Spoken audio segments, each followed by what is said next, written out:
আপনি? ভালো আছেন? তাহলে শরীর স্বাস্থ্য ভালো আছে তো না? আচ্ছা, আপনার এই চরে কত বিঘা জমি আছে? 100 বিঘা। 100 বিঘা জমি আছে। এই দাদির গরু কয়টা? চেহারা দেখে মনেই তো হয় না যে আপনার 100 বিঘা জমি আছে। দাদির গরুগুলা দেখা। আচ্ছা, ব্যাংকে ফিরে গেছে। গরু কয়টা আছে? এই আপনি একলাই পালেন? আপনার ছল দোকানে আপনার না বলে একটা ছেলে? একলাই পালেন সব? আপনার ছেলের বউ আর আপনি নাকি? একলাই গরু কয়টা? বাসায় থাকে, ছেলের বউ বাসায় থাকে। আর রসুন কত মন পাইছেন রসুন? এডি তা তো মানে 2 মন হবেই। হ্যাঁ বেশ বেশি হইব।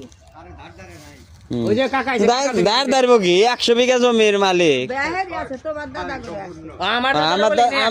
আমার দাদার কিরম আছে? তোমার দাদা গরু আছে, সবারই নদীর মধ্যে আছে, বুঝছিস? তো হারে নাই ভাই, সেজন্য দেখা যায় না। এই এতগুলা গরু পালেন, তারপরে আবাদ বসত ভুট্টা কিরম হয়েছিল? ভুট্টা আমরা অল্প বেশি। কি আবাদ বেশি হচ্ছেন? সেজন্য গেছি। দাঁড়ান আপনার গরুগুলো আল্লাহ দেখাই। 4-5টা গরু, মহিলা মানুষ, বয়স্ক মানুষ একলাই পালে। দেখেন ওই যে ওটা বিক্রি করা যাবে ঈদে। এটা বহন সিন্ধি, গরুর অভাব নাই। একটা ছোট বাছুরও দেখলাম। মানুষের দেবা আমার